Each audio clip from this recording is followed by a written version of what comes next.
System check complete. Life support at 98%.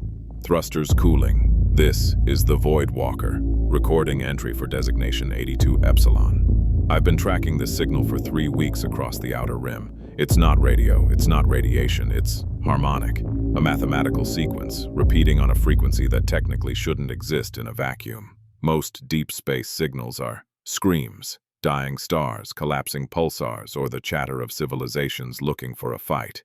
This is different. This feels like a song. Orbit was turbulent. The ionosphere here is thick, charged with something that makes the nav computer spit out error codes I've never seen before. But looking down, it's not what the scans promised. The charts said barren rock. The window says otherwise. It's glowing. The whole dark side of the planet is veined with bioluminescence, like a nervous system wrapped around a sphere of obsidian. I'm bringing the ship down in a valley between two massive geological formations. Or, I think they're geological. They look less like mountains and more like shards of glass dropped by a giant. Touchdown. Engine kill. The sense in the cockpit is heavy, just the cooling fans spinning down. I'm looking at the exterior monitors. The air outside is dense, tinted a deep indigo.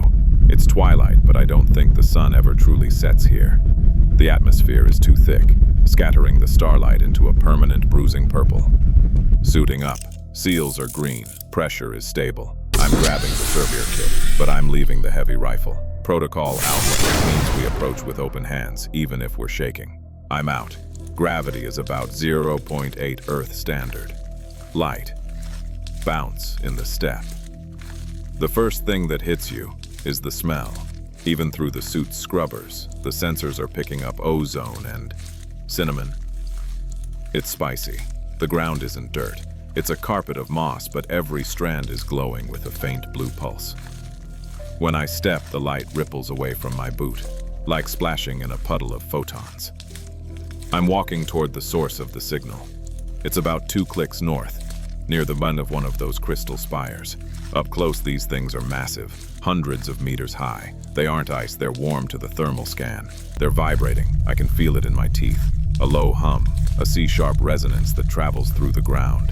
The terrain is getting tricky, sharp angles. The geometry here is aggressive. Rocks aren't rounded by wind. They're fractured into perfect cubes and pyramids. It's like the planet is trying to solve an equation. Wait, movement, 12 o'clock. It's not an animal. There's no heat signature, no heartbeat on the audio sensors. It's just light. I'm holding position. I'm crouching behind a ridge of the crystal structures. The target is hovering in a clearing. It's about 7 feet off the ground. It looks like a gyroscope made of solid light. Rings within rings, spinning silently. It's shifting colors. Cyan, magenta, a white so bright it burns the retinas even through the gold visor. I'm going to step out. Hands visible. This is the Void Walker. I mean no harm. It reacted. The rings stopped spinning. It's reorienting. The geometry of the thing is folding in on itself, becoming a dense sphere, then expanding into a fractal star. It's beautiful and terrifying. It doesn't have eyes, but I feel watched, scanned. It's stripping me down to the atomic level with whatever sensor array it has. I'm stepping closer. The hum is getting louder. My HUD is glitching. Text is scrambling. The suit's AI is trying to interpret the data stream, but it's just flooding the buffer with prime numbers. It's mimicking me. I raise my hand. A flare of light extends from its center. I take a step back. The light dims.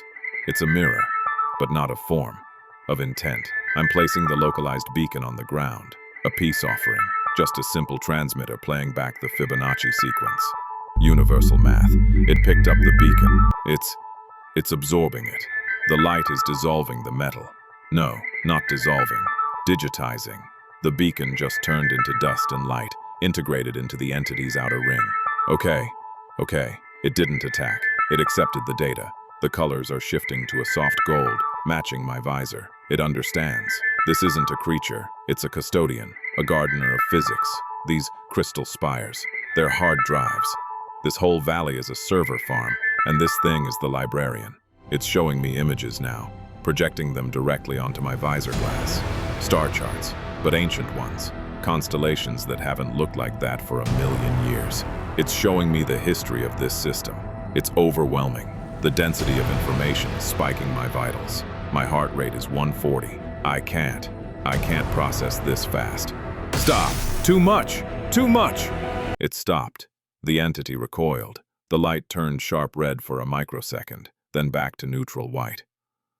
I think I offended it, or maybe I just proved I'm too primitive to talk to. It's drifting away, rising up toward the apex of the crystal spire. I'm alone in the clearing again. The moss is still pulsing, the hum is still there, but the melody is gone. I need to get back to the ship. My suit's radiation exposure gauge is climbing. Being that close to pure energy has consequences. Back in the cockpit. Seals engaging. I'm looking at the data log. We captured about 4 seconds of that transmission before the overload. It's more data than humanity has generated in the last decade. It's going to take the central AI years to decrypt this. We didn't find a monster. We didn't find a war. We found a library. And I think we just checked out a book we don't know how to read yet. Thrusters engaging. Let's get off this rock before the librarian comes back to collect the late fees. Voidwalker out.